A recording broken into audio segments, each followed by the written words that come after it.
All right. So we are going to start the first session of the paper presentations. So as I said, we have 9 papers in total to be presented here, and the first session is about breaking the FutureG airwaves. So most of the talks will be about how insecure the 5G or FutureG is. So the first talk will be presented by Subangkar, and it will be on breaking 5G on lower layers. Thank you. So, thanks everyone for joining us. I am Subangkar. I am a PhD student at Purdue University. Today I will be presenting our paper titled Breaking 5G on the Lower Layer. The other co-authors are Dr. Imtiaz Karim from University of Texas at Dallas and Dr. Elisa Bertino, who is my PhD supervisor at Purdue University. So let's start. So first, if we look at the current use case of 5G, now 5G has become more than just a faster internet, and it has covered more and more use cases, and also covering and scaling up to reach about 3 billion people in the world, and covering a significant portion of the economy and market share. So not just about the heavy use cases and market share, 5G is now being used in like critical infrastructure and also in military and other secure and healthcare operations too. So then it comes to the question, how secure is 5G and how reliable it is for using those critical operations. So we talk about 5G and cellular security in short. So we first look at an incident that is called Salt Typhoon. It is from the 2024. What happened is that a major cyber attack compromised a significant amount of US cellular carriers, including AT&T, Verizon, and T-Mobile, and many metadata like calls or text and router infrastructure data are accessed without even being detection for a longer period of time. So another incident was from the vulnerability of O2 network security implementation of Virgin Media Mobile in UK. It caused any user using that SIM from Virgin Media to determine the precise location of other users using those SIM. So it means that cellular security exploitation can lead to some catastrophic effects, like it can lead to any mass communication blackout in dense areas, maybe by triggering denial of service or other measures, or maybe trigger emergency communication breakdown, or even like do some IoT or economic damage too, and also in many others. So 5G is not safe from those threats. Like in the recent researches, it has been proven that 5G has inherent vulnerabilities in the protocol specification, which can be exploited to do those attacks. So that motivates to pursue our work, that is breaking 5G on the lower layer. So we first look at the 5G network a bit. So here is a sample 5G network. It includes many components like core network servers, cellular towers, smartphones, smartwatches, IoT devices, drones, and many other things. So if we categorize the component into main elements, we find 3 types of elements. One is the core network, that is a server that gives access to users to the internet. And there is a radio access network that are basically the base station. And in 5G, we use the term G node of B or GNB in short for those base stations. And on the lower end, there is user end devices. It can be a smartphone, it can be a smartwatches, or it can be any drones or any IoT devices either. So now, if we look at the 5G protocol stack, there are multiple layers like the TCP/IP, and different layer serves different purpose. Some are the top 2 layer, the NAS layer particularly deals with the communication between the core and the UE, and the lower layers particularly deals with the radio communication between the GNB and the UE. So about security or encryption, according to a standard specification, 5G encrypts the upper layer communications, that includes NAS and upper layer RC and BTCP. But unfortunately, the lower layers messages like the RLC, MAC, or physics are transferred in plain text or without encryption due to the faster communication requirements or so. So we think of looking at the literature at first. So what we can do from those from the existing research. So there has been numerous research on 5G topic, particularly focusing on the upper layers, and there are also some papers in particularly focusing on the lower layers. Particularly, we like to mention this paper. They have particularly demonstrate some of the attacks in the lower layers of the 5G. So looking at the research landscape, we find that most of the research or works have focused on primarily on the upper layers, which are encrypted and heavily studied. But on the contrast, the lower layers have been relatively underexplored, and the lower layers are not encrypted in 5G either. But some of the security critical procedures like the bootstrapping and the initial cell access are completed using those lower layer messages. So, and this control also the availability, synchronization, and the power consumption behavior of the user and devices too. So we think of that whether it can be it can be manipulated to do some negative impacts on those availability, synchronization, or power consumption parameters or not. So here is our motivation. So we try to answer the question: if the lower layer control messages are unencrypted but control some key aspects like availability, synchronization, and others, can they be practically exploited to in real 5G deployments or not? And also, how much like real world impacts can those control tweaks create?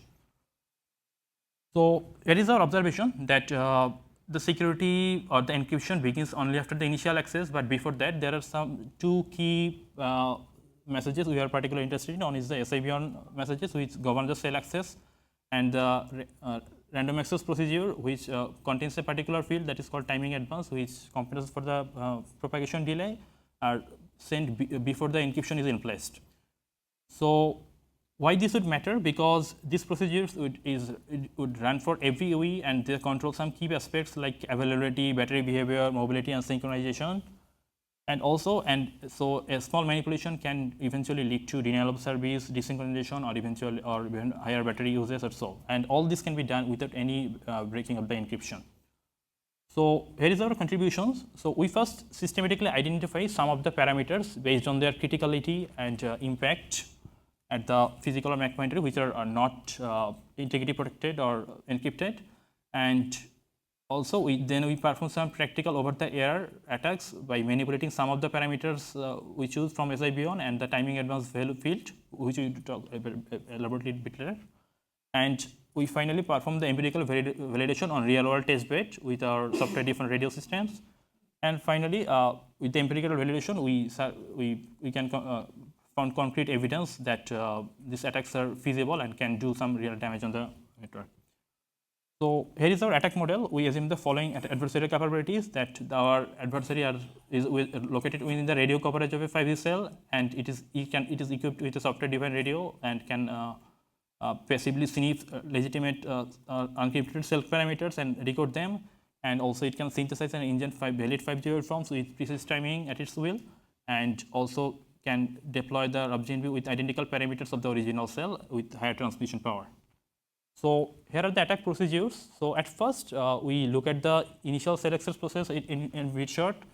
So at the first phase, during the synchronization phase, the UE detects the GNB's broadcast signal, the synchronization signal block signal, and it extracts some of the parameters from there. And after that, it extracts the SIBON or system information broadcast from the GNB. After that, a random access procedure is performed, which contains a critical parameter, that is its timing advance. And after that, the RRC connection is completed and the security mode and encryption is established. And after that, all communication between the UE and all 5G communications are encrypted from onwards. So we particularly focus on two integrity-less primitives. One is the system information block broadcast that is broadcast to all the ideal UEs and controls the cell access behavior and provides the RAS configuration for the upcoming messages. And also it contains some of the parameters that control the mobility parameters. And we are particularly interested in two key fields. One is the value-tech information, it is a number that represent whether the SIBON message has been updated or not. And another field is the tracking area code, represents the mobile tracking area under a particular cell.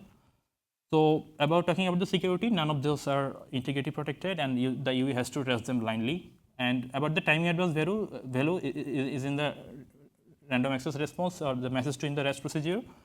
So it adjusts the uplink transmission timing with the propagation delay, and if it is manipulated, it can eventually lead to uplink misalignment, the arc failures and recollection loop, and eventually to radio link failures.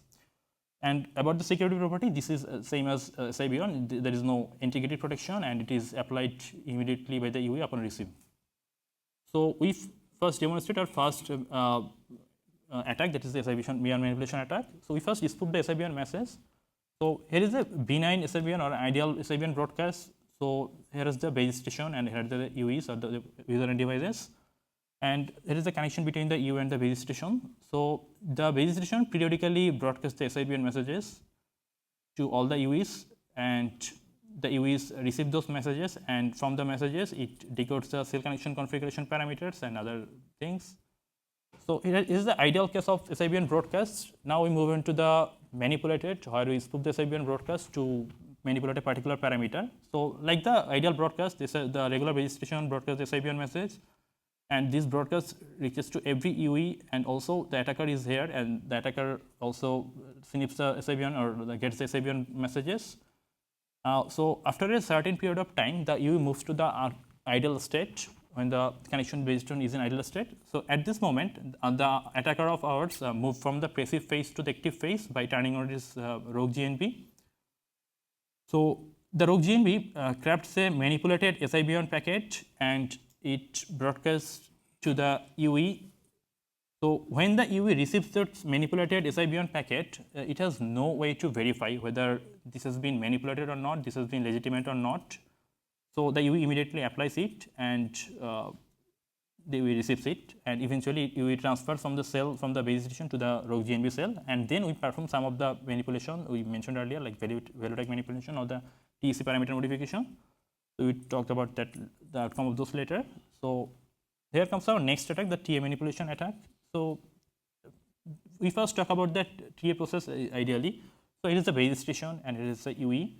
So after the initial cell access, the random access procedure starts. The UE first sends the random access preamble to the base station, and from that preamble, the base station computes the propagation delay, the path delay between the base station and UE, and based on that, the base station sends a random access response with the particular TA value that represents the propagation delay, and asks UE to compensate for that. So the UE uses that TA value for the further uplink communications and the connection process normally. Since the UE compensates for the propagation delay, the responded messages aligns with the base station and are accepted by the base station. So now we talk about our manipulated scenario. Now there is an attacker in the middle between the base station and the UE, and during the normal connection procedures or normal REST procedure, the attacker stays in passive mode and sniffs all the parameter and decodes them. After that, the attacker, when the connection becomes idle, the attacker moves from the passive phase to active phase. At first, it broadcasts the SIBR parameters, it sniffs from the base station. The UE has no way to verify again and reconnects to the rogue GNB, and after that, the attacker, during the RAS procedure between the UE and the rogue GNB, the attacker crafts a RAR message with manipulated timing advance values. Since these values are manipulated, these are some offset from the actual timing value it should be. So the UE receives the manipulated timing advance value and uses it for uplink communication. When the UE sends the message to the GNB with those manipulated TA values, the message doesn't align with the GNB's timing, so the GNB rejects it. Then the UE tries to retries by sending this again, and the GNB again and again rejects it due to the misalignment. So after a certain retry loops, the UE declares a radio link failure, and it becomes a victim of kind of denial of service. So here is our experiment and evaluation test bed. So in our experimental setup, we use the software-defined radio platform with USRP B210, and for the GNB software, we deployed it using a Ubuntu laptop with SRS ran open source project. And both our legitimate and rogue GNB uses that run using the USRP or software-defined radios, and we experimented on the commercial smartphones, on 2 commercial smartphones, particularly Google Pixel 5 and OnePlus Nord. And we ran all on the Ubuntu laptop, particularly the SRS and software stack. So here is our results of the experimentation. So at first, the SIBR manipulation we talk about, we tweak two parameters. One is value tag and the TSA manipulation. The value tag parameter is responsible for the UE to reacquire the SI information again and again. So we found that with the value tag modification, the UE is actually recovering the SIBN messages again and again. We expected that using the network signal group blocks, and it records repeated decoding cycles, and it should increase the battery usage on the UE.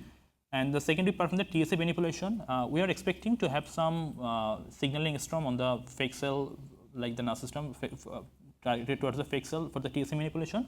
But we unfortunately didn't find any immediate impact on our test bed. And regarding the timing address manipulation, if the timing offset, the manipulated timing offset is within 10, the fake cell can still realign with the messages and the connection remains stable. But if it crosses 20 units, it creates reliable radio link failure within 30 to 60 seconds. And the radio link failure is persistent as long till the GNB is alive. And we noticed we kept it for at least 1 hour alive. And we saw that the UE didn't escape from this retry loops, and when it retries to connect to the cell, it's retrying to connect to that fake cell again and again. So here is the result summary we could got. We could achieve the denial of service attack via the radio link failure, and also we could create a power drain or battery use potential via frequent SIB requisition from the SIB manipulation. So, and potential implications can be like the attack, all the attacks has a common vulnerability or attack surface, that is, there is no integrity protection on the lower layers or the initial phase. So we explored that design trade-off particularly, and we don't need any sort of compromise or cryptographic break for that. So it would ask us to ensure that the security must extend to the initial access procedure to some extent without compromising the performance. And here is some of the limitations, like we used two UE models, but both of them are particularly for the same modem family, and there is no particular, we couldn't quantify particular battery drain or battery power usage percentage in our study, so we leave that to future work. And so here's the conclusion, that the lower layer messages are not integrity protected, but yet they are kind of security critical and can do some DOS or sort of attacks. And also the integrated REST procedures can eventually lead to denial of service without breaking any sort of encryption. So here are some of the links. So thank you for listening, and if you have any question, feel free to ask. So time for question.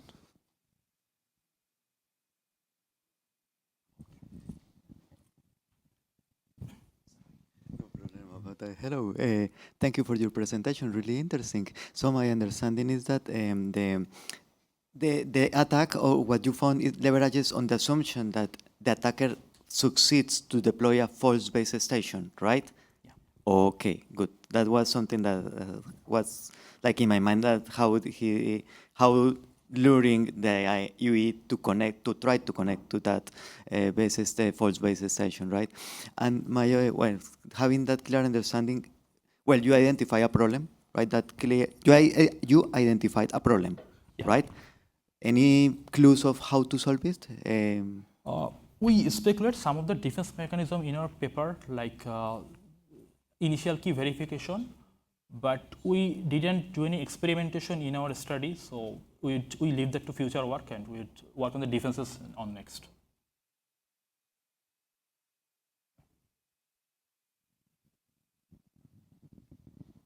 Thank you for your presentation. It was excellent. Just a question: have you considered the mobility of the phones? Because I guess that in your assumption, the phone is just always under the attack. But these are the mobile phones. So I mean, how fast this attack could be useful, from of service attack? Yeah, thanks for pointing that out. Yeah, we didn't consider the mobility in our study, so yeah, that can be also leave to the future work. Yeah. All right.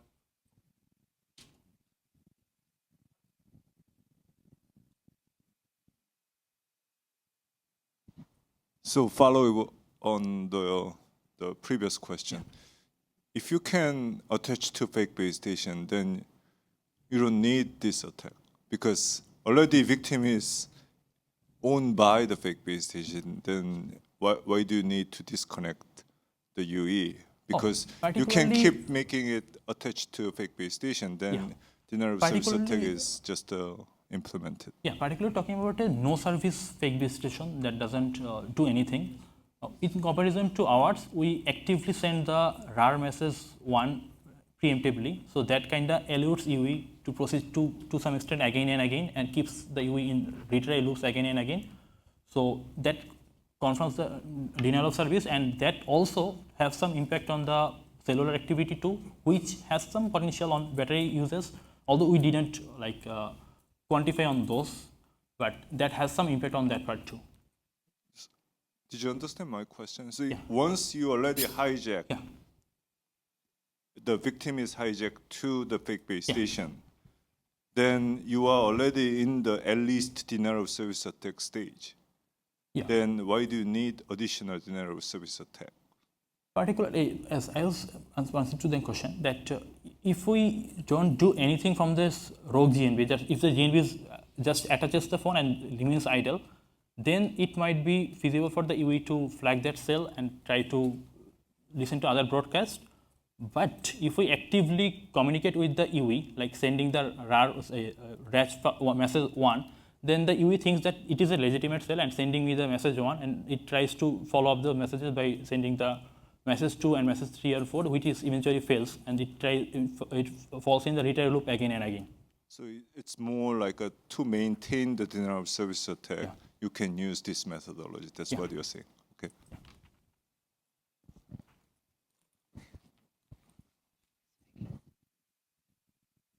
Thanks, Subangkar, for the nice talk. So our next presenter is Sana from Arizona State University. And she'll be talking about DNS vulnerability for FutureG NXT, as Dan mentioned in his keynote speak today.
Good morning, everyone.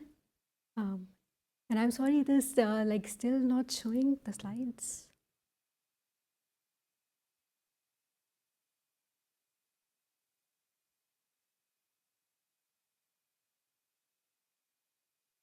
Awesome. Yeah. Thank you so much. Good morning, everyone. Thank you for being here today. And what a great start to today's workshop with Dan's keynote. And I'm hoping, because he mentioned DNS in his keynote, so I'm hoping you guys are a little excited about learning more about how decades-old DNS weaknesses, they can become systemic risks in future generation mobile networks. So this is going to be the outline of this presentation. So first, I will just start with some motivation, like why do we need to study DNS vulnerabilities and why they matter more in 5G, 6G mobile networks. And then what are the types of DNS threats that should be studied and who can exploit these threats. And finally, how do we evaluate these threats. And then I will just conclude with a case study. So I know I am addressing an audience of network security experts. So maybe all of you are familiar with this last year AWS outage in October. So the root cause of that outage was a race condition in DNS. And that race condition, it cascaded across multiple components. And as a result of that, there was denial of service for 15 hours for two major platforms, Snapchat and Slack. And I think there was like a third one also, which is not on, at the top of my head. So this is just like to motivate how important DNS vulnerabilities are. And although that outage was not because of a 5G, 6G mobile architecture specific thing, but just like how big of an impact DNS vulnerabilities can have. And as we go from legacy DNS to modern DNS, the dependence on DNS, it also increases. So initially, the legacy DNS, it would just map websites to IP addresses.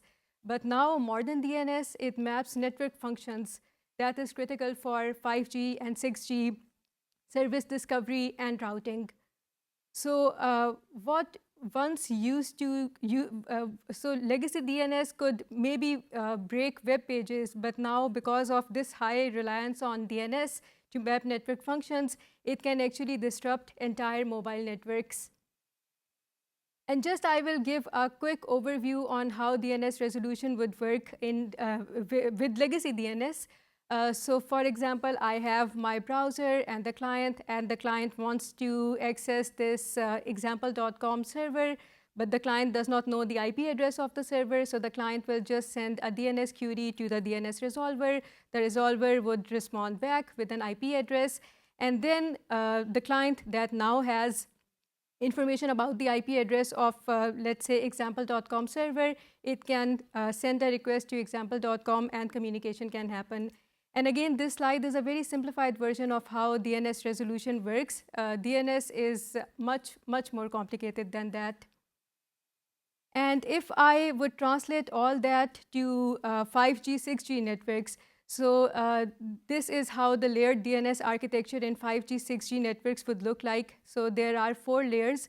So first, there is user devices, and then the edge, and then the core, and then DNS infrastructure. And some typical DNS use cases in 5G mobile architectures. So a very popular use case is this enum, which is a protocol for mapping telephone numbers to IP addresses. So essentially in 5G, 6G mobile networks, DNS, now it drives discovery, slice selection, routing, and session anchoring. And just to maybe spend a little more time on DNS use cases. So for example, enum is one use case, which is a protocol for mapping phone numbers to network addresses. And then access and mobility management function, it handles user registration and mobility. Session management function manages sessions and sliced routing. User plane function forwards user traffic plus per slice. And IP multimedia subsystem handles telephony, messaging, and multimedia. So a query in, so service discovery in the case of 5G, 6G mobile networks would look something like a user equipment is requesting service, and that request is forwarded by the edge to the core. And then from the core, the request goes to the DNS infrastructure. And then the infrastructure would resolve that query into a proper IP address, and that would enable proper slice selection, session binding, and call routing.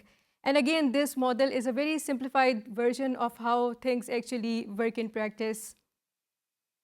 So if I would just compare, and again, like this legacy DNS vulnerabilities, they are well studied in the internet architecture. So why study these DNS vulnerabilities again for 5G, 6G mobile networks?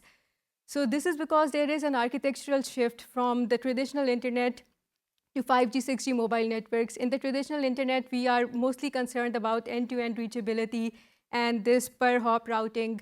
And for the traditional internet, maybe I can think of DNS as a helper service that is operating at the application layer. But when we are in 5G, 6G mobile networks, then we have this identity-first routing. So the user equipment device, it needs to be authenticated first before it gets connected to a base station. And also billing is more, the notion of billing is becomes more prominent in 5G, 6G mobile networks. So there are a number of control plane operations that happen first before the data can be forwarded. And service indirection is everywhere in 5G, 6G mobile networks.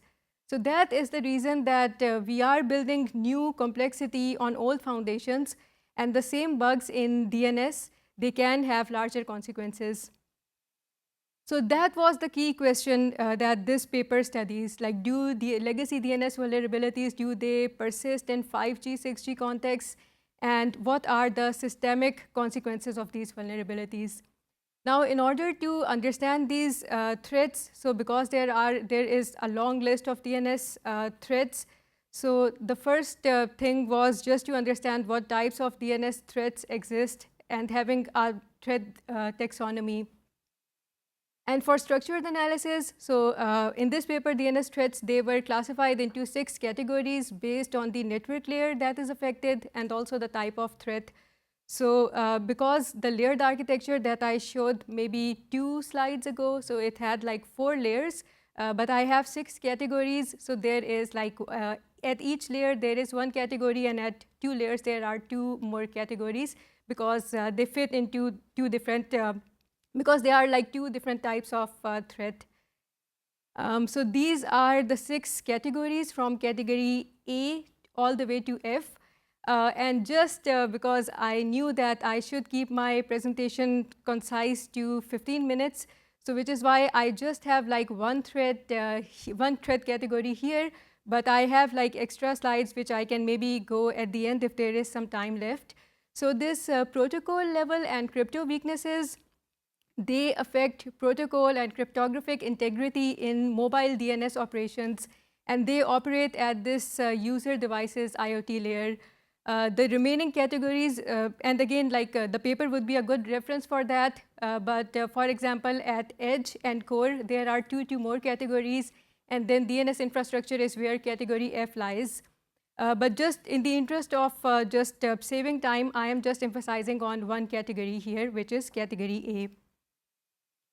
And then the other question is who can exploit these threats? So again, there is like a long list of adversaries. So is there any way to maybe put adversaries in 5 or 6 categories against which all the threats could be studied? So again, for structured analysis, the adversary types, they were also classified into 6 types based on attacker capabilities. So first is the on-path attackers. And on-path attackers are the adversaries who can actually inject packet on-path. Off-path attackers can remotely exploit, for example, protocol weaknesses. Compromised resolvers are the resolvers whose resolution logic is under the control of an attacker. And then malicious domain owners are the owners of authoritative domains that are malicious. Insiders, misconfiguration capable operators.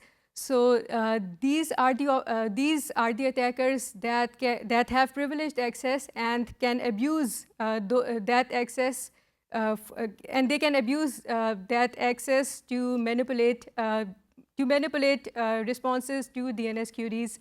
And finally, cross-tenant attackers. So because in 5G, 6G mobile networks, there is this strong notion of slice isolation, and which is why multi-tenants can operate using the same infrastructure. So is there any shared infrastructure which is under, which an attacker has access to, and that shared infrastructure can be exploited? So that is the 6th category of attacker. So next question was, how do we evaluate these threats? So what was the evaluation methodology that was used in this paper?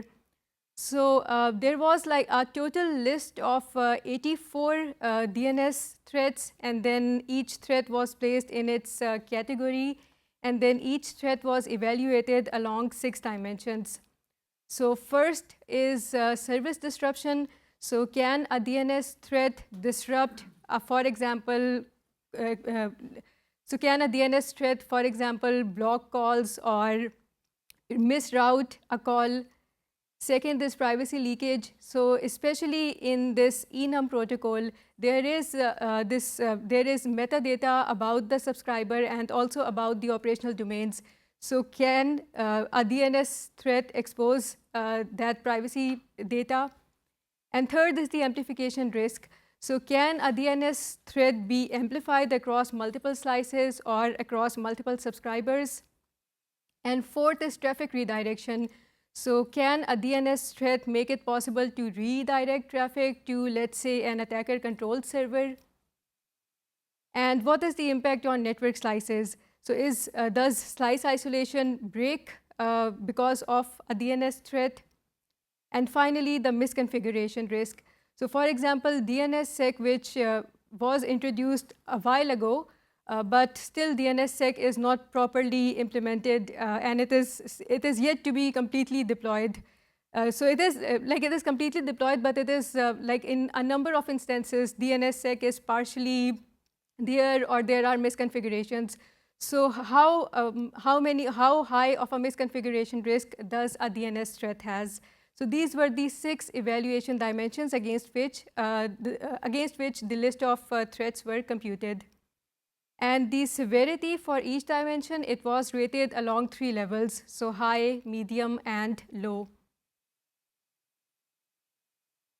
So now I will just use maybe one case study from the paper to explain how a threat is evaluated using this framework that I mentioned. So the threat that I'm going to cover is enum DNSSEC integrity failure. So enum is a protocol that maps phone numbers to network addresses. So for example, if I have a phone number, something like this, it will be mapped to a URI and then also to an IP address. So this enum, it uses DNS infrastructure and specifically under this E164.ARPA domain. So DNSSEC is something that protects the integrity of enum record. But for example, if the enum DNSSEC is misconfigured, then there is no way for the victim to cryptographically validate the response. And in that case, an attacker can maybe send spoofed responses. So this is something that can impact call routing and telephony services. And because this is a problem with the DNS integrity, so off-path attacker can definitely exploit this vulnerability because they are not in communication path, but they can inject spoofed responses and compromised resolvers. They can manipulate resolution of a query because the problem is integrity failure. So there is no way for the victim to validate and identify if the response that the victim is getting, if it is like from the actual intended party or from a spoofed party. So in this case, the attacker can just inject fake enum responses to redirect IMS traffic.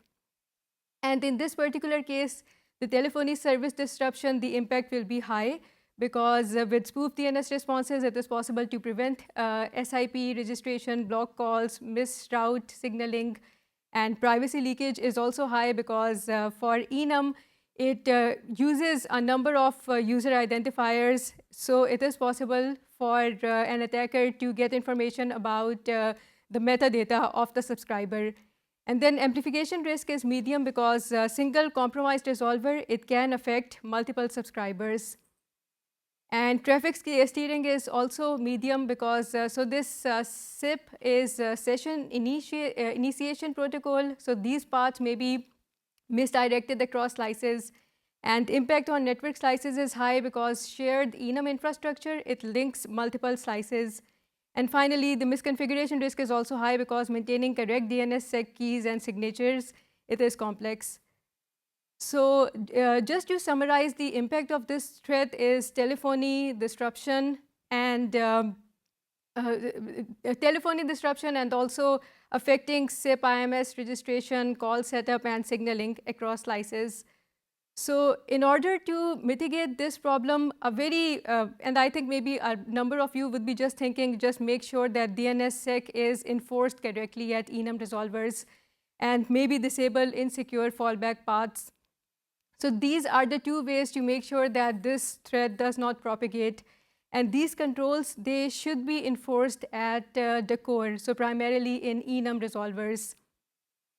But there are again trade-offs, like it is not always very easy to implement all the mitigation schemes, and there is always, because of increased operational complexity, some operators may not implement it, and there may also be some potential interoperability issues with legacy operators. So with this, I think I am very much towards the end of this presentation, and just a couple of limitations of this study. So this study studied 84 documented DNS threats, but only the ones that are documented. So if there is some proprietary practices that were not publicly found, so those are not part of this study. And this study is also qualitative, so it is not very quantitative, or is something that can tell with certainty that with this much probability, this attack would still happen, although the mitigation scheme is in place. And third thing is, this study assumed abstracted vendors. So for example, what would be the impact if we are using of a DNS vulnerability if we are using different vendor equipments? So that is also something which is a limitation, because this study is abstracting vendor specification. But despite these limitations, just the main thing that this paper is trying to highlight is that DNS dependencies, they persist, and maybe they are also amplified in 5G, 6G mobile networks, which is why we need to pay more attention to them. And just to conclude in maybe 2 sentences, so future networks, they inherit past assumptions, and securing 6G, it requires revisiting and reinforcing foundational infrastructure. And thank you so much for listening to my talk, and I'm happy to take your questions. Thank you. Time for one question just.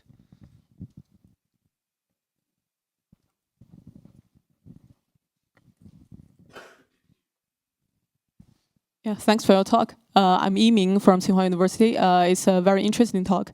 And my question is, I think one important difference between the DNS used in the internet, you say the legacy DNS, and in the mobile network is the DNS in the internet is more open to attackers, but there might have some access restrictions in the mobile network. So what do you think about the feasibility for attackers, for real-world attackers, to use those DNS vulnerabilities to impact the mobile network? Awesome. So that is a great question.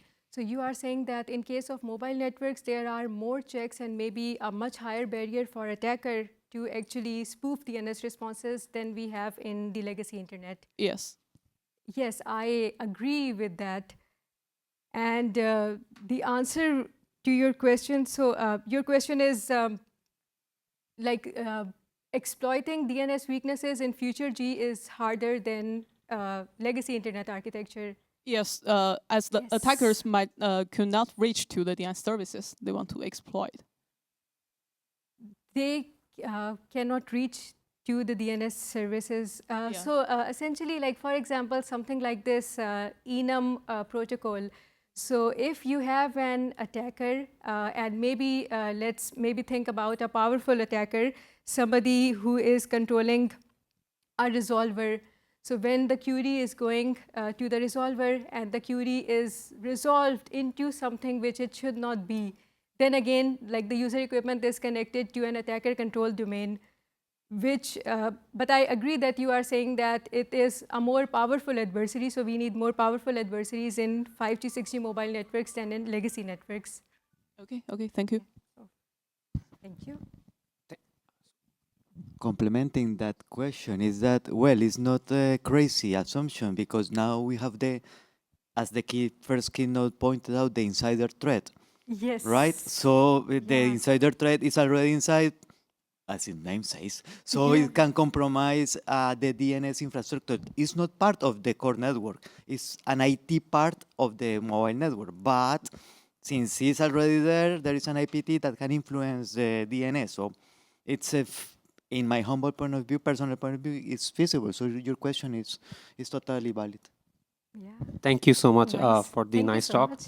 So our third speaker is Arup from Idaho National Lab. Thank you so much. and he will be talking about the automated frequency coordination for Wi-Fi 6 gigahertz.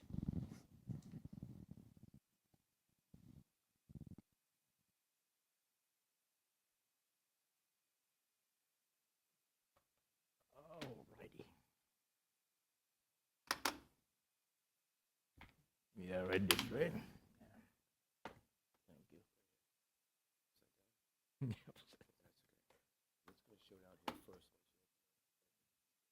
Yep. Get my.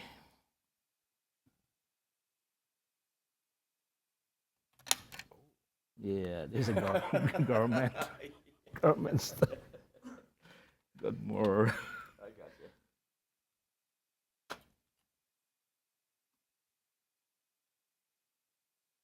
Yeah.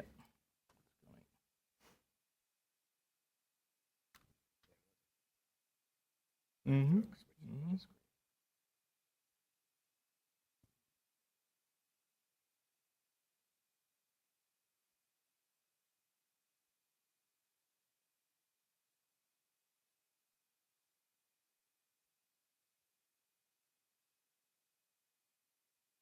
Yeah, sorry, it's taking a little bit of time. So I hope it is charged enough to go through this. Yeah, I do, but is there? I don't see any. No. Oh yeah. Let me. Yeah.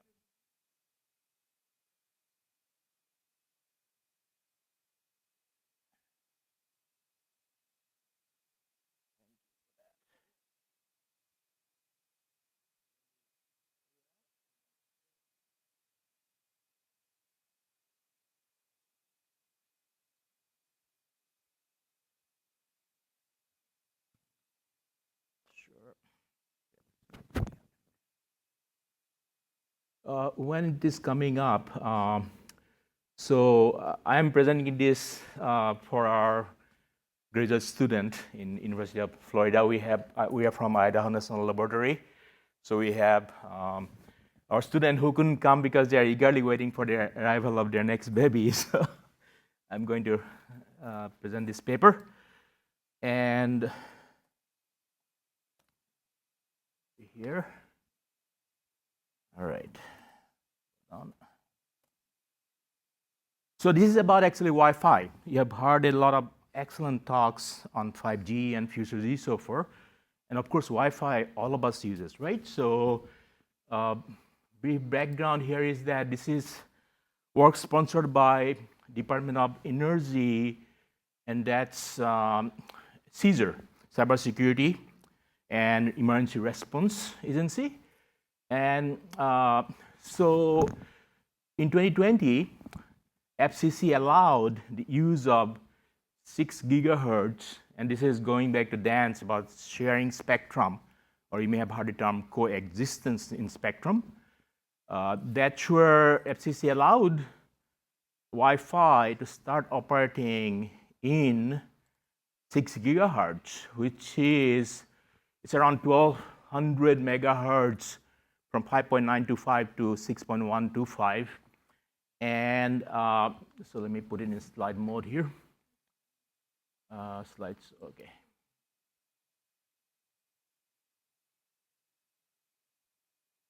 So, and to make commercial use of Wi-Fi more prevalent, as you know, Wi-Fi is quite popular, and we have other bands in Wi-Fi, but they want to add more to make Wi-Fi ubiquitous with RF coverage everywhere, right?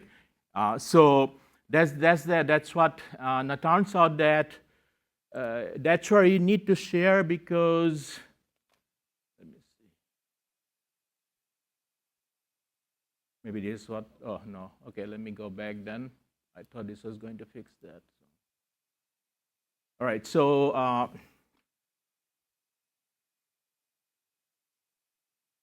yeah, how do I fix it up?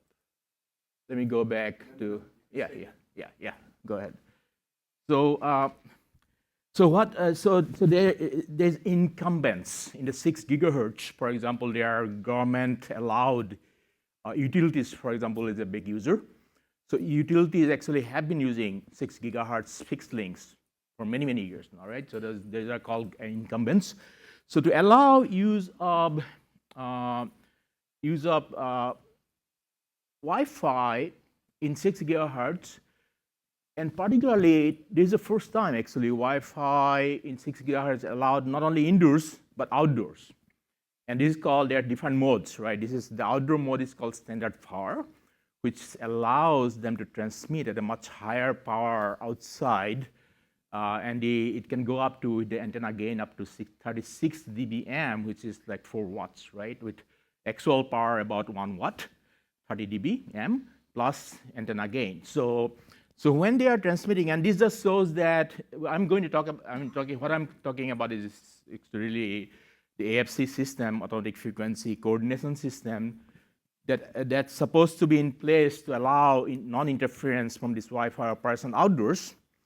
But as you can see, there is adoption happening all over the world, right? Because Wi-Fi is popular, and other countries are doing what FCC and US has done.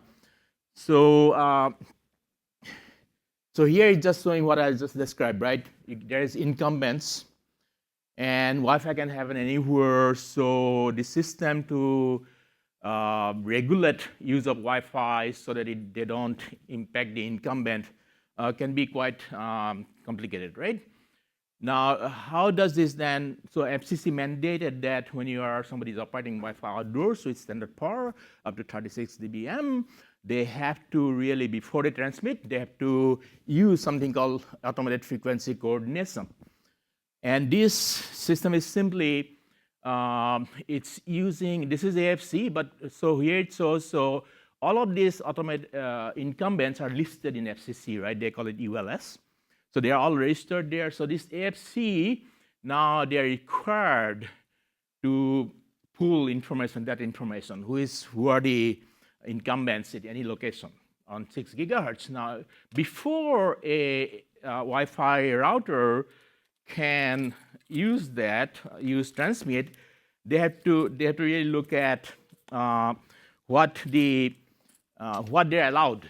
So they sent a query. Did it go back?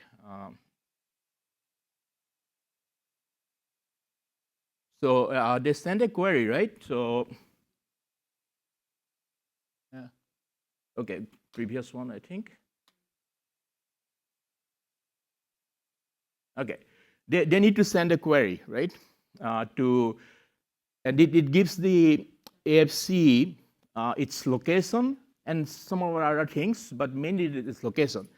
And based on that, then the AFC looks up, they makes the calculations, and they will send back the number of the channels where the Wi-Fi can transmit within that 6 gigahertz band. Right? So only then the Wi-Fi, of course, have to do that. Yes. Oh my goodness. Okay, sorry. We can't record you. Okay, sorry about that. So yeah. So did that right? So what this work, particularly Nathaniel's work, looks at. So the AFC, it looks at the AFC standards. Turned out that the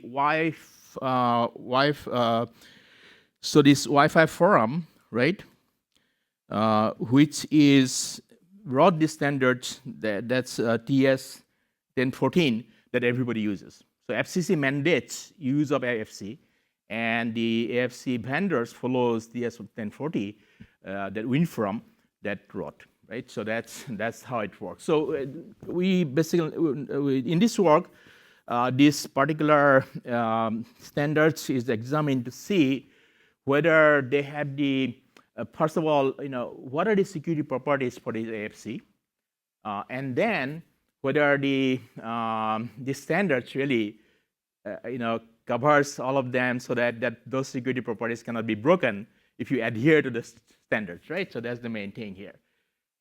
So it is powerful in the sense that it's not looking at particular implementations of a particular router or AFC. It is looking at just the standards that are able to adhere, and that level, if any of the security properties can be broken.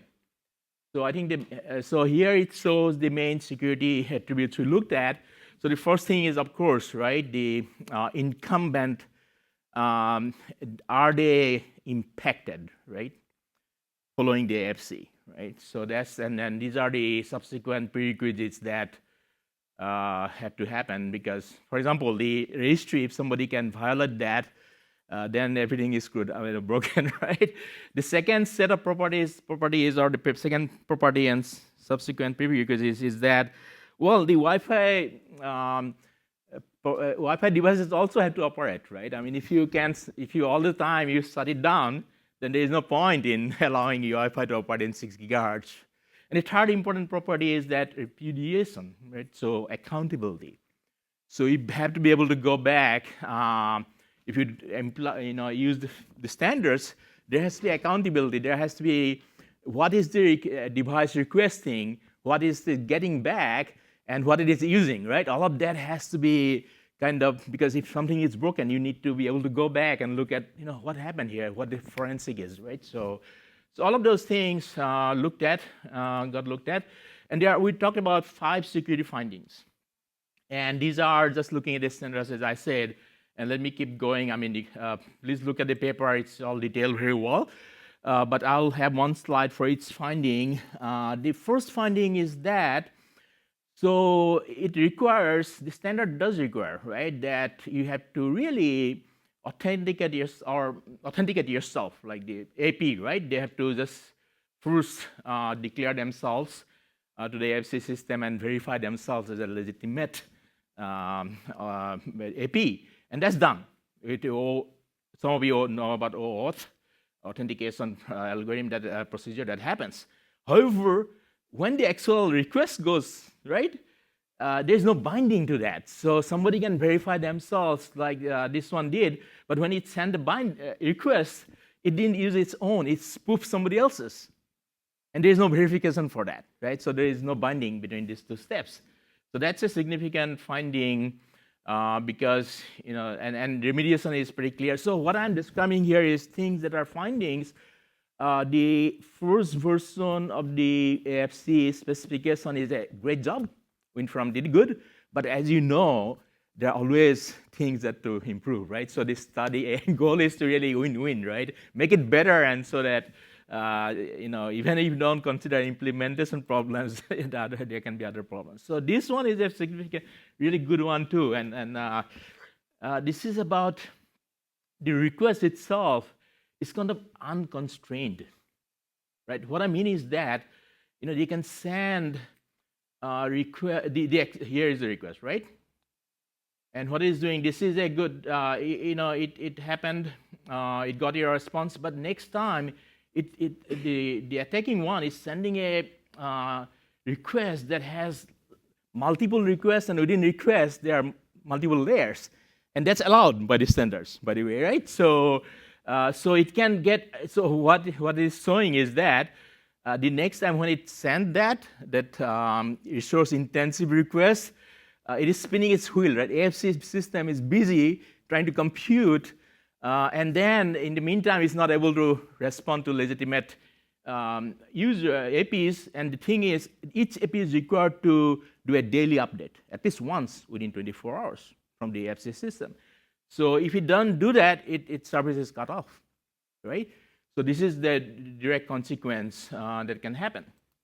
Okay, let's go to the third one, and this is again about this is more about repudiation, right? So, and there's a, here actually, it's not, again, the requests are not validated and they are not logged correctly, right? So they have, logged with some security that it will be logged following some particular protocols, right? Security protocols. So that's one thing, that logging it wrong. So here the AFC system got this request, but it actually didn't, it was kind of compromised, like insider or deliberate.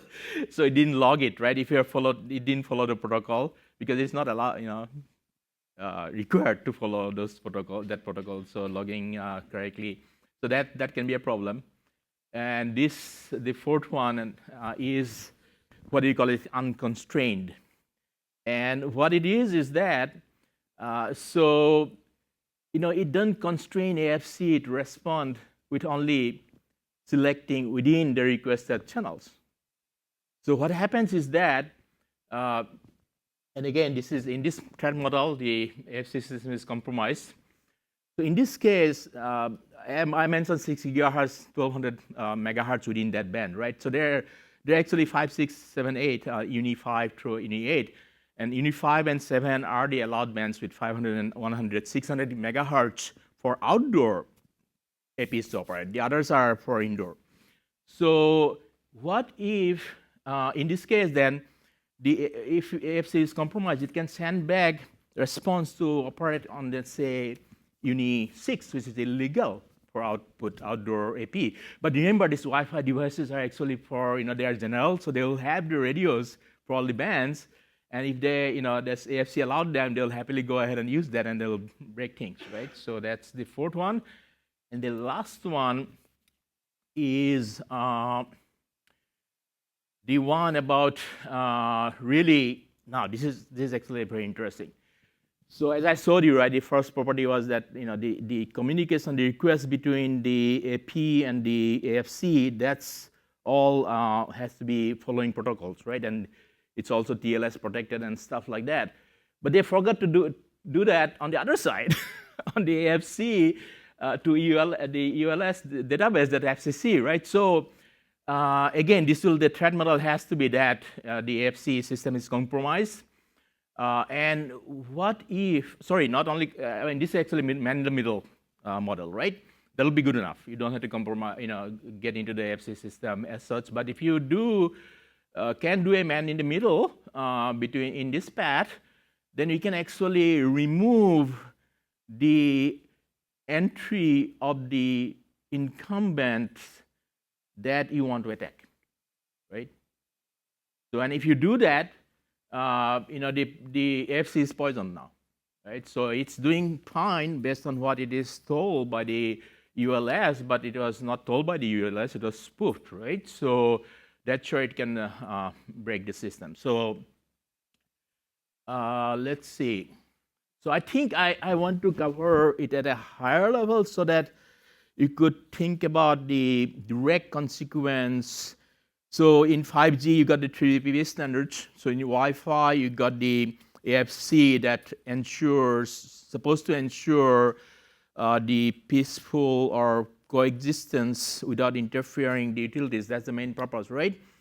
And if you look at, it's like equivalent to looking at the 3GPP standards, like we had a talk about before the security procedure and employed, how you can break things within the protocol, right? So here within the protocol, you can actually have legitimate attacks, and we are actually, and Professor Husseini is actually a collaborator on that.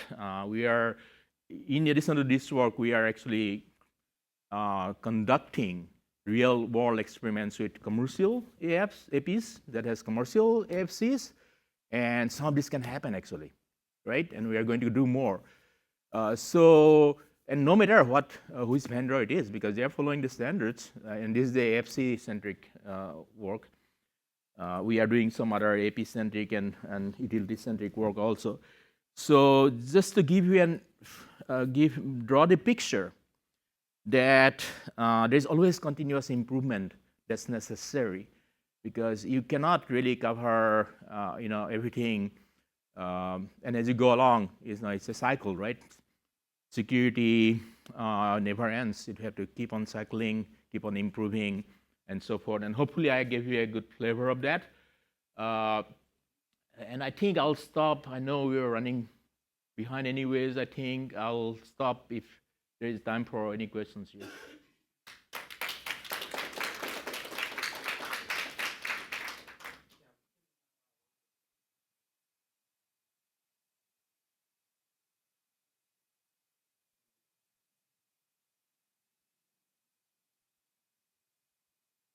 You have to ask a question. Say it. Any thoughts about the any kind of solutions, defense mechanisms to prevent those attacks? Yes, I mean, all of these scenarios I said, I think there can be enhancement of the FC TS10 14 itself.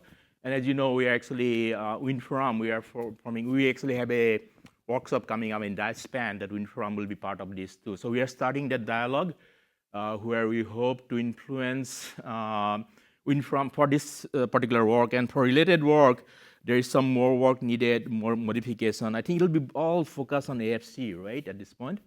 And eventually, I know your students are finding things that can be different variations in the AP itself, manufacturer itself. So that will be the second layer. But the first layer is the AFC, right? If you can get improvements in there, working with WinForum and Wi-Fi Alliance, then I think it'll be a big win-win. Thank you so much. Thank you. Okay, so our next speaker is Gavin Horn from Qualcomm. He's a senior director of wireless communications at Qualcomm and has done a lot of influential work in terms of leading the wireless standards efforts at Qualcomm, as well as, yeah, so I look forward to his talk now.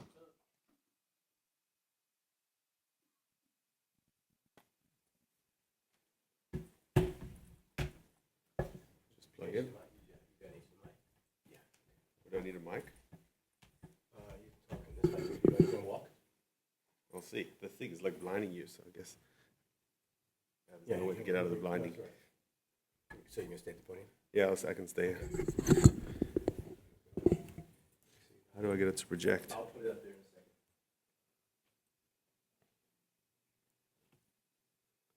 Ooh.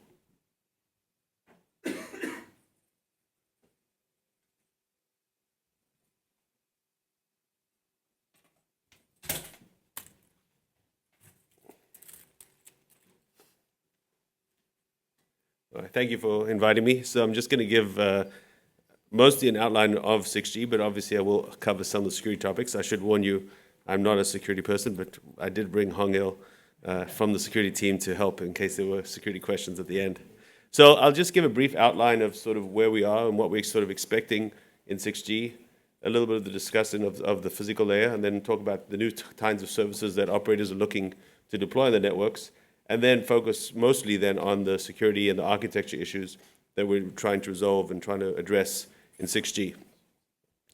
So in terms of connectivity, obviously there's this 10-year cycle that the ecosystem goes through when 2G, 3G, 4G, 5G, and now 10 years have passed and we've started 6G. The work has just started in the 3GPP in between August and October, depending on the different working groups.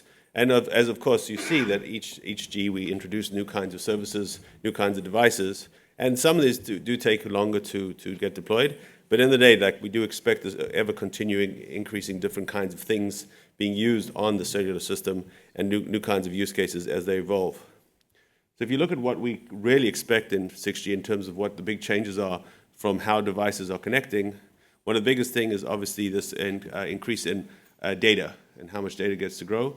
The big thing is really changing the data is AI. So we expect a lot more uplink data in 6G. So we have to then have the networks be able to handle those kind of new use cases as they go. The estimates vary depending on which infra vendor you're looking at, but at least there's a few X increase. And it is an area where we will expect that operators will potentially run out of capacity and need a 6G network with better solutions in that time frame. So besides data, we also expect the use of AI, and especially these different kinds of form factors. I'm assuming you've all seen watches and glasses and all kinds of new use cases. So these new things are going to change how the devices connect to the network. And so there are certain things that 6G is supposed to look at or potentially can do to improve the user experience on these kinds of use cases. So these kinds of changing on how devices use the network, how the devices interact with each other, will change how we interact with our phones and also potentially not necessarily our phones in the future to allow this. So these are the things that we're expecting to change. And so we're trying to design the system to be more optimal for these kinds of use cases, especially, as I said before, uplink coverage. So the favorite one, at least the flavor of the day at the moment, is agentic AI. So just to give you an example of some of the increase in throughputs, although I can't see with this light, but there is about a 2x or 3x increase in how much throughput. We've seen traces from Ericsson, we've seen traces from Meta and others that there does seem to be a significant increase in how you are using these agentic AI tools to increase your uplink consumption. So that's a basic intro of what we're kind of expecting. I would say the other thing that's really been a big topic of discussion in 6G is TCO. Operators are much more concerned about reducing costs as opposed to enabling new services. There is a bit more skepticism as to how much money or how much revenue they're going to be able to generate from these new services. So therefore, cost has become a much more of an interest from their perspective, especially in terms of not avoiding hardware changes and reducing the simplicity of the system. Unlike 5G, where there was, I would say, a lot more openness to creating something more. In terms of spectrum, just to cover the physical layer in 2 slides, obviously 6G is supposed to cover all spectrum. There was a lot of interest in the very high bands at the beginning, but I think that's pretty much disappeared. And now the main focus is the mid-band, like 6G to 6 gigahertz to 7 gigahertz. And also there is enough interest due to the fact that there's this requirement for uplink coverage. It's essentially the #1 complaint we hear from operators when we speak to them, to improve the performance of the low bands. So the spectrum is going to cover everything, but the main emphasis is in the low bands, and then this FR3, as 3GPP is calling it, between 6 to 14 gigahertz, but mostly focused between 6 to 8. In terms of targets, the targets are not that aggressive, but there's expectation, at least Qualcomm's pushing to get like a 50 to 70% gain. There is, as I said before, a lot more scrutiny from operators to saying, okay, show me that you are actually going to give me better performance before I bother spending essentially $1 trillion across the world on all these new networks. So there are various strategies going down. There's a lot of discussions of how many antennas the device will have. Obviously, downlink MIMO and adding more antennas to give you better coverage is one of the key techniques, and all the different kinds of things that the physical layer is trying to address to improve performance and also power.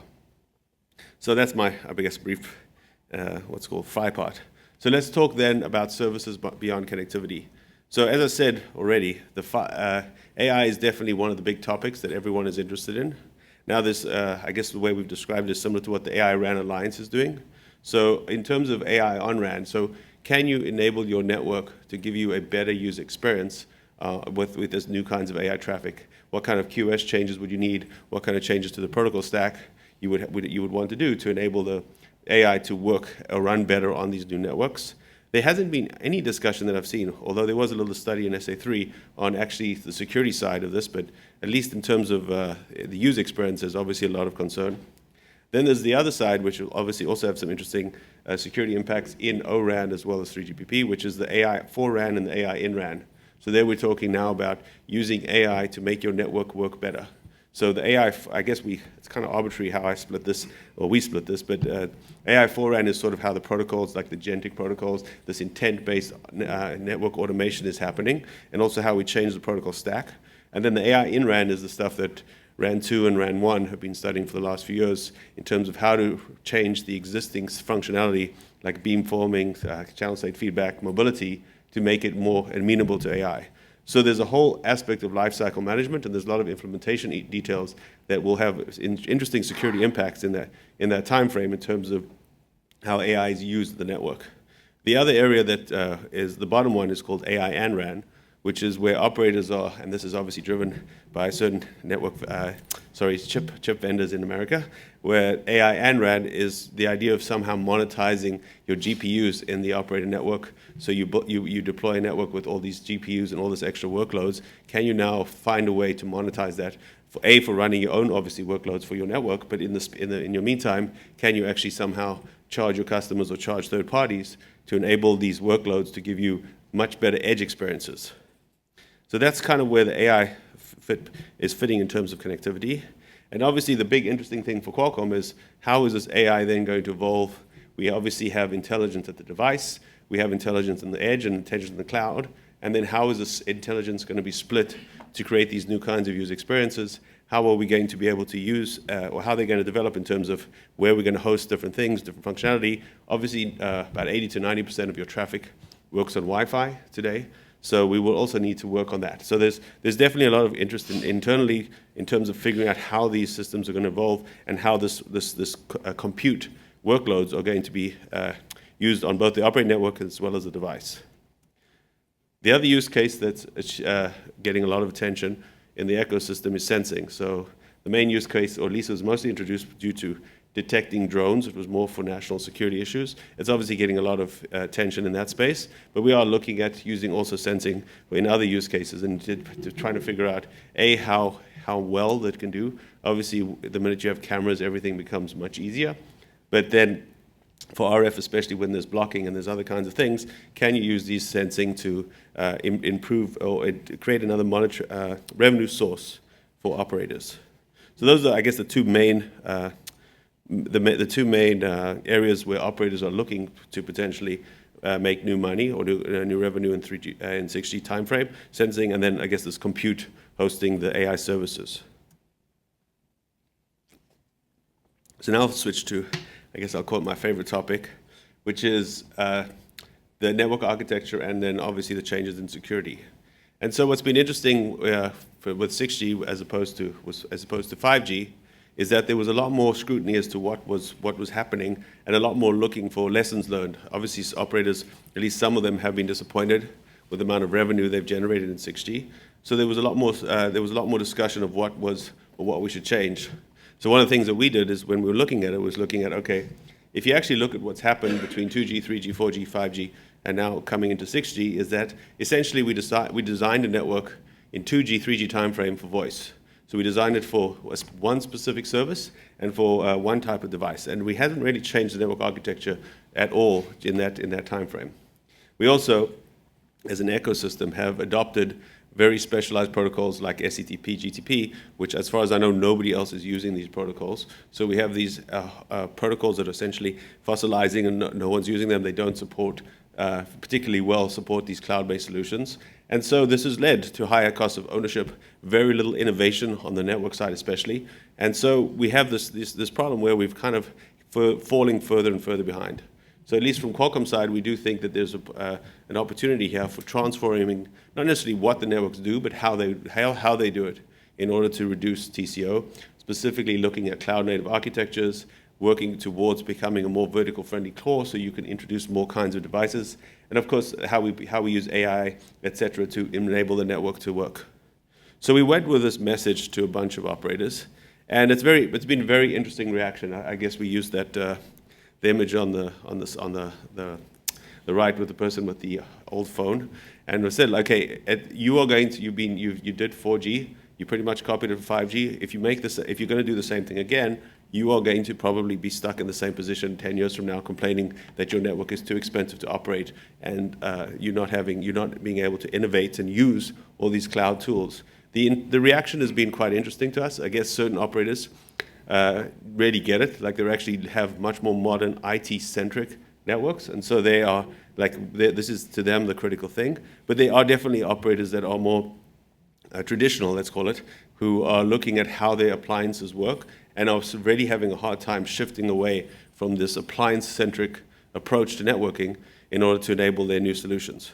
So we are trying to change the mindset, but it definitely is difficult, especially with certain infra vendors, to get them to think, okay, how do we actually make this different? How do we build things differently so that we can be more flexible, leverage the cloud tools across the stack?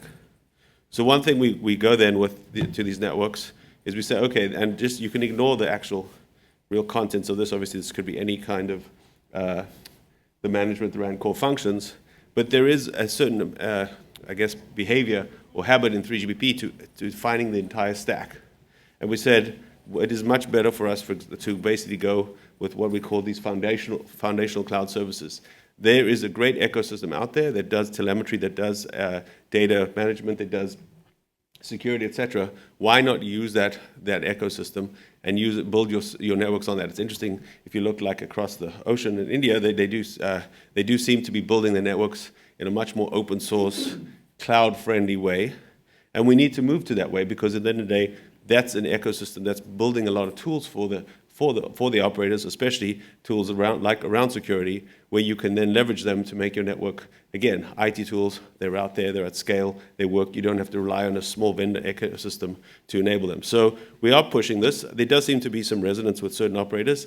I would say if you ask everyone where you want to be in 10 years, they would like their network to be built this way, but it's not clear how quickly they will adjust to that kind of solution. So that's sort of where we want the network to evolve. Then the other question is, how do you want the actual device user experience to evolve? So if you look from 3G to from 4G to 5G, or actually 3G to 4G, you went from a 5 megahertz carrier to a 20 megahertz carrier. So you automatically got high throughput. Your user experience was guaranteed to be better on day one. From 4G to 5G, you had this non-standalone architecture where you were using 4G, you added 5G. So again, you would have more bandwidth, so you would expect to have a better user experience. So certain parts of the community did not want to have this non-standalone and then to standalone evolution that 5G had promised. So we accelerated 5G by going first to non-standalone using a 4G core and a 4G radio to make 5G work as a supplemental carrier, then to move to 5G. They wanted to get rid of that phase because they didn't think it was good for the ecosystem and created fragmentation. So they came up with an approach where we do standalone only, but then they would use this technique called multi-rat spectrum sharing, where essentially, as you see on the left, you would share low bands. You would essentially reform your low bands to be 5G and 6G at the same time. So the device would then, the 6G devices would connect to your 6G band, the 5G devices would connect to your 5G band, and you would dynamically share spectrum. And so the idea would be to then upgrade your entire network to support that. Now, operators are realizing that that obviously is a very expensive way to migrate. And if you actually want to make sure that your 6G user experience is as good as your 5G so that no one switches it off, you need something else. So at least Qualcomm has been pushing, and this has gained, I would say, reasonable amount of traction, especially from the European operators, to have a supplemental solution, something like dual connectivity from 5G, where we could use 5G plus 6G at the same time, whether it's a device-centric solution like dual stack, similar to how your device in multi-SIM connects, or Wi-Fi and cellular at the same time, or it would use dual connectivity, where you could then have some kind of connectivity in the operator network. So we'll see where that evolves, but there definitely does seem, at least from our perspective, needs to be an additional use of your existing spectrum in order to make sure that your user experience is at least as good in the 6G timeframe. In terms of the network architecture, overall architecture, we had three ideas that we were kind of pushing. One was we called relocate. So there's this mindset in the operator community, which is that if I want to run a service, I have to define it in the control plane. So that creates a lot of excess complexity in the control plane. Most of these services never really get deployed anyway. And so we've been pushing to create a solution where you can use the user plane, the IP layer, instead of NAS to run these services. If you actually look, operators have very successfully deployed IMS, so it's not like it's unusual. And if it's not going to prevent competitors deploying the service if you define it in the control plane. As you can see, Uber and all these other kinds of services use location and work perfectly fine in the user plane. So we think at least let's simplify and make this control plane as simple as possible for operators. So that's the relocate. Then the other one is reuse. And reuse, essentially after a lot of the study, we can make some of the control plane procedures better.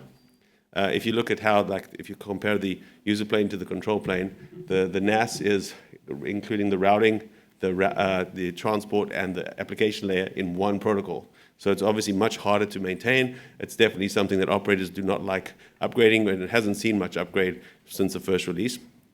So for this particular solution, we said that even though we think we can do something better, in the end of the day, if I replace it, it's not going to make me any more money. There's no real money in just, you need this to connect the device to the network, authenticate it for service, and set up your sessions. So actually upgrading it for new services is not going to really help you. So in the end of the day, we did decide, for the sake of just cost, there's no real benefit to the ecosystem to replace it. So that's the idea of reuse. And then, yeah, we'll see what we ends up replacing. We may go towards more cloud-friendly, like HTTP3 instead of HTTP2 for the internal network interfaces. But for the most part, we at least feel that you can pretty much reuse the existing network.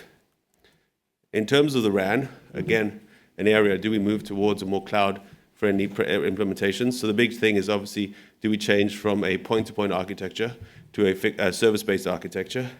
I guess we'll see where that's going, but there's a lot of resistance in the ecosystem in terms of moving towards these service-based architectures. The idea of having your RAN core services and everything that you run in your network on a single platform, potentially on a single set of orchestration, is obviously should be appealing. But there does seem, again, a lot of resistance from the legacy ecosystem to kind of move away from their implementations to these kind of deployments. There may be a compromise where things like non-data services, potentially sensing and all these other kinds of services, they did discover when in release 19, when they introduced these ambient IoT, these tags, that they can't figure out how to get the RAN to talk to the core network without introducing a new interface. So they kind of essentially stubbed out the old interface. But they obviously realized that this is not a great approach if they want to introduce new kinds of services in the RAN. So maybe there's a compromise for new kinds of services. So that's the RAN. And then just to go to the very edge, we obviously have done this analysis also for ORAN. So the RU-DU split. There's a very strong push, I'd say that's almost global, to not upgrade the radio antennas or the radio units for 6G. At least our analysis shows that there's nothing in the RU-DU split, the radio unit and the distributed unit, that all the new 5 features in 6G, it doesn't seem like that needs a new interface. We're more likely to push to evolve the existing open frontal interface in ORAN to support these kinds of features. And then, of course, obviously, if you want to add antennas and create new carriers, you'll need a new interface. But overall, in the end of the day, you can run your existing network. You can reuse your hardware potentially for these 6G things, even refarming. So that's the network architecture summary, quick. So now I'll just quickly talk about the AI and how we see it evolving into the network before I cover security. So there's obviously a lot of interest in these new AI, but the problem is then if you go look at the radio protocols and you go read like a paper like the end-to-end principle, you realize that actually 3GPP did I would say, and I was there too, so a bad job of designing the radio layer. So, for example, the end-to-end principle says if you're going to solve a problem like reliability, security, you solve it end-to-end. You don't go and try make a specific link. And one of the things, especially like if you look at just like the radio link control protocol, the RLC protocol, which provides reliability over the air, it is an all-or-nothing protocol. So you basically either get one transmission, best effort, or you get as many transmissions as it takes, and you'll essentially the link will fail if you don't get this packet through. And that's not a great it's not a great way to run your system, especially when you have the internet behind you, which is basically unreliable. So the protocols that they designed in 3GPP were very easy to test, but they're very difficult to actually get good performance.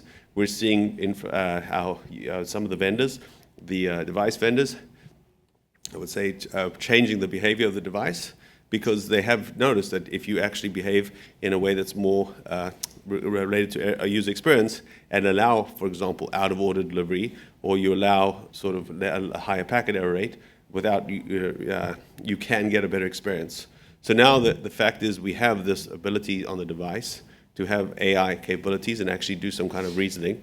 It's time for us to change from a performance-driven, very easy to test, rules-based solution to something that's more, let's call it AI for now, but at the end of the day, it can just be tables where the device can decide how to behave based on what's actually happening on the device using context and those kind of information. So it's a very simple proposal from the spec perspective, because we understand that there is a strong desire from operators to control the behavior of the devices. And so instead of saying, okay, let the device just pick its parameters and figure out how to work, we would like to essentially enable where the network will give the device a range for a parameter instead of a fixed value, and then the device will pick the value within that range to get the best possible service. And so we have this new behavior where you adapt within the range to be able to give you this performance-driven behavior. It's interesting, even the test companies are realizing that for the last, I guess, until now, we've basically focused on how do I make my device follow certain procedures to get conformance, but it's very much rules-based and it doesn't really care what the actual user experience looks like, to actually going to these performance-driven tests, because in the day, that's what your customers are going to see over there, and it needs a paradigm shift to enable. It's something that seems to be very hard for some of the more traditional people in 3GPP to grasp, that we need to go away from the existing solution to this different paradigm. But then that's how the devices seem to be evolving in the field, and also much better for the customer experience. So in order to enable this, there's really three things. The main thing and the biggest, most controversial topic I've seen in 3GPP in a while is how to get data and how to actually enable data for AI. And the main thing is, okay, collecting data is not the important part. The important part is finding out how to access or managing access to this data. So there's definitely going to be myriad ways of how you collect data from the device, how you collect data from the RAM, the core, external data, how this is integrated into your system. But in the day, if you want to actually enable AI use cases in 6G, the main point is, can I now take this data and figure out ways to allow access to those that need it? Which, by the way, we also believe should be done on these open source tools. No reason for 3GPP to do. The other thing is this MLOps aspect, which again, let's just go use the tools out there. They're much more powerful than anything the operator ecosystem is going to build. And finally, there is an aspect, though, which is the model performance. So obviously monitoring how these models behave on your network. There does need to potentially be new reporting from the device as it's behaving on your network in order for it to enable you to use these models in a way that you can trust that the device is behaving correctly.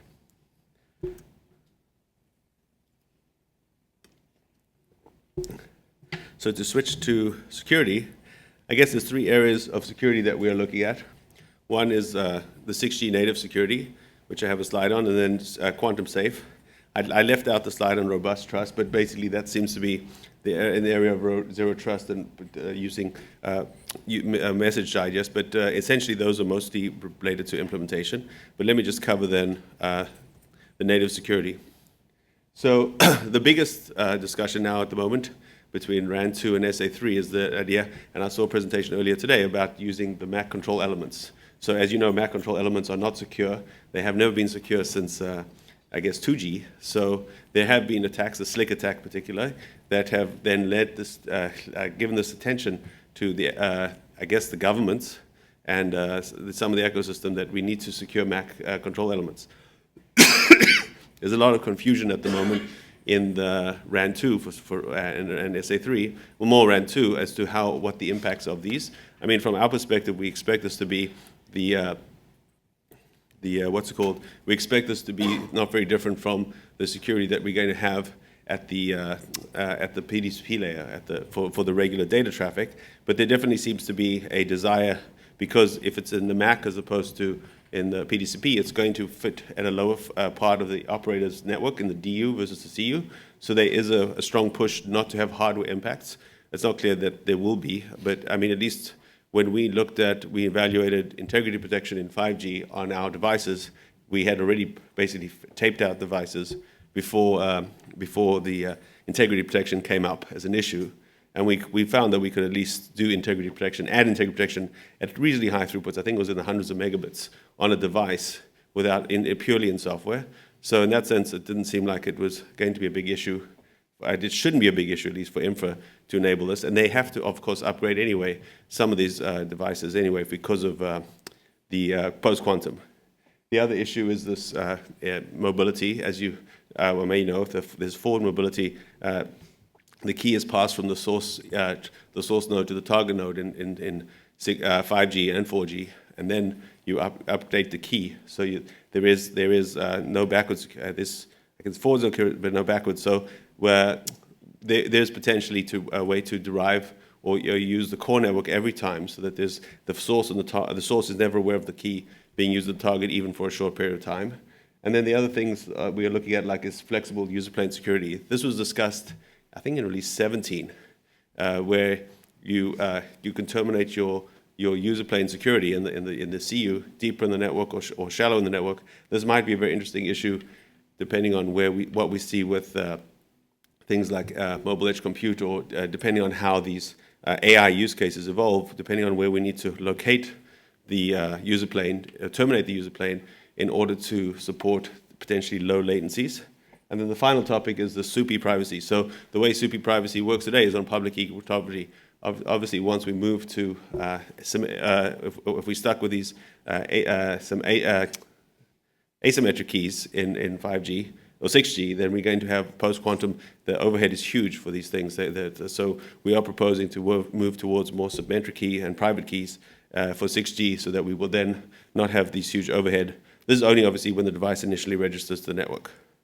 So that's the security. And then obviously for 6G, there's pretty much consensus that we will move to 256-bit keys because of Shor's algorithm, and then, of course, for Grover's algorithm. And then we'll see what happens, but that's mostly happening outside of 3GPP. All 3GPP is doing really is figuring out how to adopt these keys in the 6G timeframe so that they can use them in the 6G network. So they're essentially pointing to NIST or ETSI work to say, okay, this is how these keys are going to work. And that's an area that's, I would say, completely uncontroversial, although there is discussion of whether or not we would then push or port this to 5G. But then, of course, as some people mentioned, you can port it away, but I'm not sure if anyone will actually deploy it in 5G. As far as I know, no one has switched on integrity protection, even though it was defined in the first release of 5G. So, but we'll see. At least I expect day one this to be mandatory in 6G. So just to briefly summarize, I guess, we expect as these new use cases to come into the play in the 6G timeframe. The biggest issue that operators are complaining about is this coverage. They do want to improve coverage, uplink coverage, and allow up. And so that's an area that's an opportunity for the PHY layer.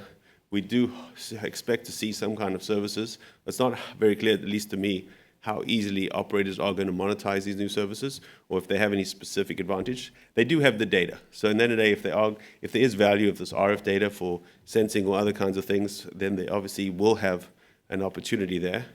And then the question is then, is the network going to change? Are they going to change how they build these networks to make them more flexible and more scalable and use other tools to make them cheaper?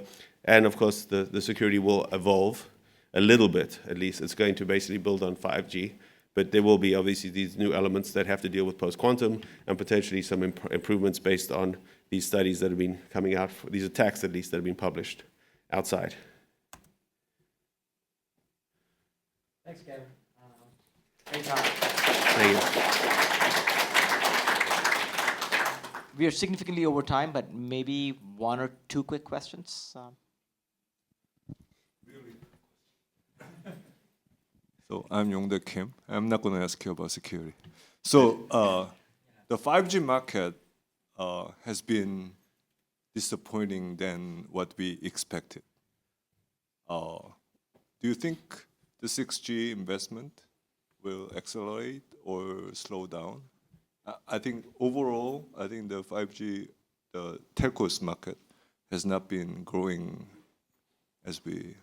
So I'd say that, this is funny because some of the operators are showing winners and losers. But in the day, there are definitely winners in the 5G ecosystem. I do think the device ecosystem has definitely shown incredible robustness and improvement in the last 10 years. I mean, you look at your phone from 10 years ago, the watches didn't exist on at least on a cellular network, although they are mostly using 4G. And so the device ecosystem is definitely going at its own pace, which is kind of, most of these services, at least is what I can see, don't really require any extremely important QoS requirements. Obviously XR did, but no one seems to be using that outdoors.